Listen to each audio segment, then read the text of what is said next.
Je suis revenu dans tous les pays, à gauche, à droite. On m'a mis des bâtons dans les roues, des pots de bananes, par-ci, par-là. Tout un peuple mongo hypocrite comme pas possible. Appuie Léopold II. Il est venu le moment où la vérité doit éclater et elle éclatera au grand jour et démontrera la vraie nature de ce régime. Tout un hypocrisie dans colo, hypocrisie dans presse, hypocrisie dans musicien, hypocrisie dans politicien. Voilà. Mais Tosuka wapi? Joseph Kabila soka kolanda ngai. Alanda bato sana bangwana te. Bana nyoso yoga na kati orchestre bazo kumisa président na bango. Bazo kumisa lokuta. So ba bimika abwe babando finga. Mingi wana bakendena Mobutu bongo. Baza wana. Ti bakyo kuteke na Maroc. Ba preneur d'otage. Soki balingi bakene pe kuteka ye soki na Burkina Faso. Ça dit qu'il faut additionner que makamba to bazo bisakana landa ngote. Kazako, ils nous ont beaucoup pris en otage. C'est bazo mona ngire ndenge balo baka parfois que yuma wana tozoke na yuma wana ti tozo buba buba ye kaka. Pour ensuite mettre un pantin qu'il aura choisi et qui va lui chauffer le siège pendant qu'il va se mettre un peu de côté. Ce sera ce pantin qui sera le président de la République.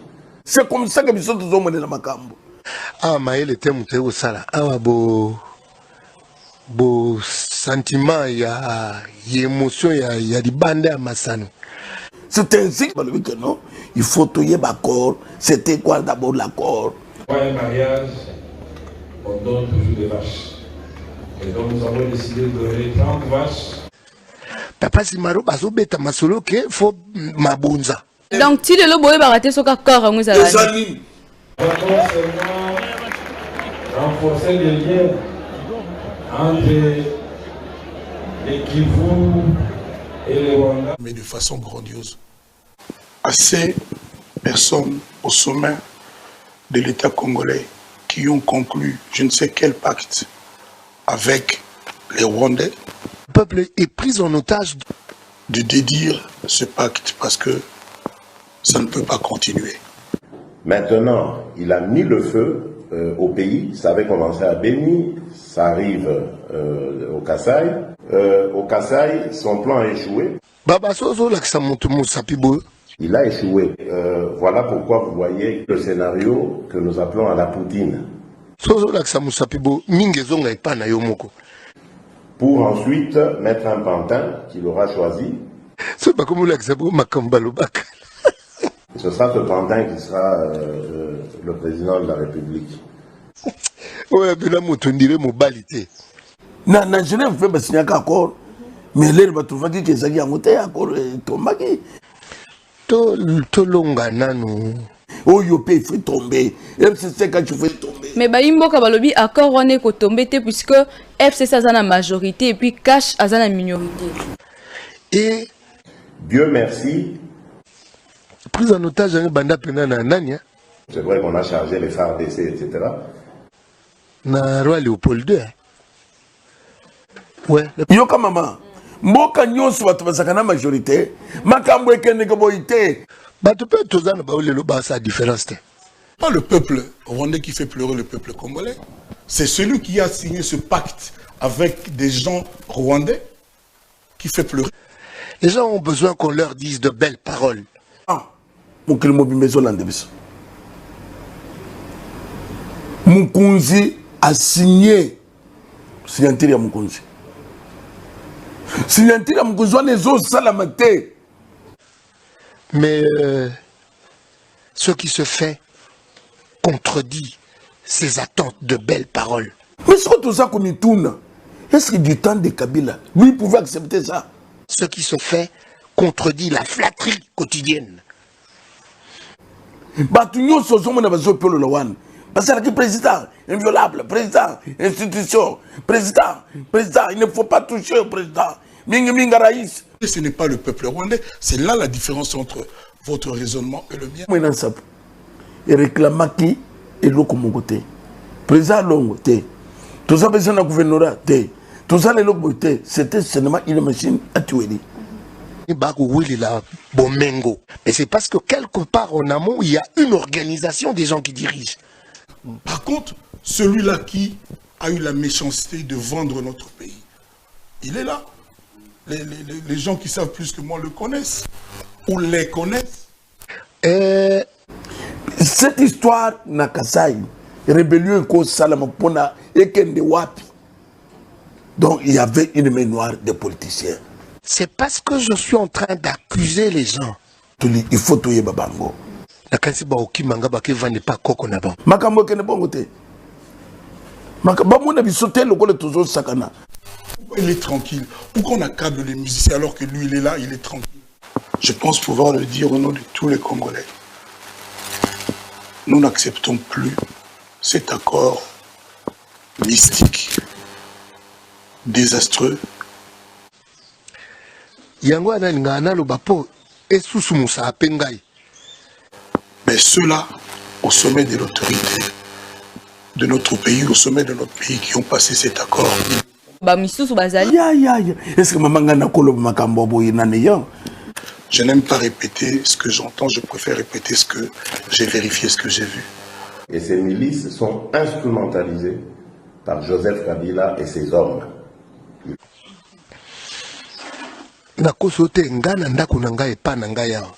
Suna comportement elelo na kumisi yolobi na fingio na ebite so bano yangai ba uzaka suna ndaku nangai. Je suis en contact avec la communauté internationale. Ça, je dévoile ça. Si ça ne va pas, c'est-à-dire qu'on va passer dans le plan B. Ça, je vous dis, le chef de l'État doit être respecté. C'est ça notre lutte. Ah. Puisque ceux qui t'ont connu, on était maman. Comme chef de la police, Yakash. Chef de la police, FCC.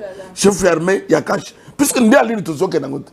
De numéro 1 à numéro 2000, je ne sais pas combien. Ça fait maintenant une année. Magistrature, va bouger mon touté. Armée, va bouger mon touté. La police, va bouger mon touté. ANER, va bouger mon touté. Le service Nyons, n'a pas mandataire. Qui dirige? Légende. Légende.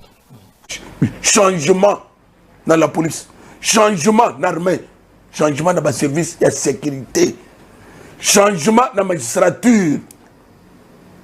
Nana Nomakio, président hors série. Voilà notre lutte. Tout doit changer. Et incessamment. Voilà les 3 axes sur lesquels Joseph Kabila est en train de se déployer. Parce que vous savez que les vrais... Mais les vrais responsables des massacres au Kassai sont les milices. Légende.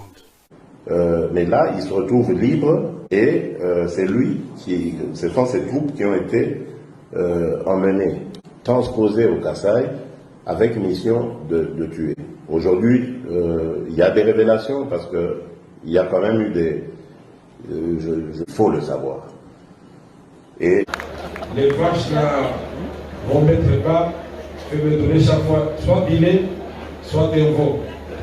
C'est la tradition. On venait de fêter 80 ans, il y a Papa Simaro. Papa Simaro a écrit plus de 300 chansons. Dans 80 ans, Johnny Hallyday a confié son en 73, a comment presque rien. Donc, on dit que FCC cache et comme polélé. Ce qui est bien polélé, on passe sur le plan B. Comme ça, c'est pas parce que je suis en train de conscientiser les gens. Le chef faisait ça na poité. Agomi Dongi.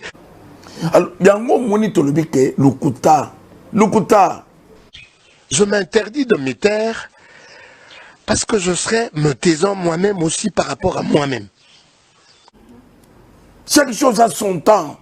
Ce temps-là, c'est déjà dévolu. Te bandeko tola mukatolali mpongi mwa mingi. Toko ça le tient le moment tout salio yo. Mumuza sikaye. Ba ojela to gumba mato ba bonjour excellence. Les gens veulent toujours émerger. Il faut bayoka bango. Bonjour honorable. Il faut même que basali. Non. Et moi, je le dis, je pense. Lukuta. Non. Mais bateau basaka biloko wana balata pe kazaka lisusu. Plan B toye bango pe kasi plan B. Plan B, ce sont les actions. Nous sommes trop hypocrites en tant que peuple. Toza peuple moko to memanaka na kufa. Toza memana na bomoité.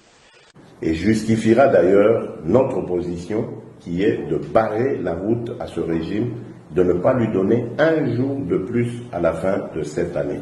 Sango, bazar hypocrite mingite. Ba pasteur hypocrite.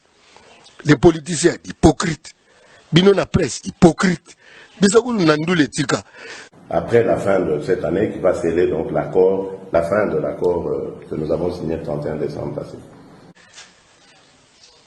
Namuna bandeko ebele surtout na politique. Désignant qui monte na Jekamine. Tilelo. Ouais.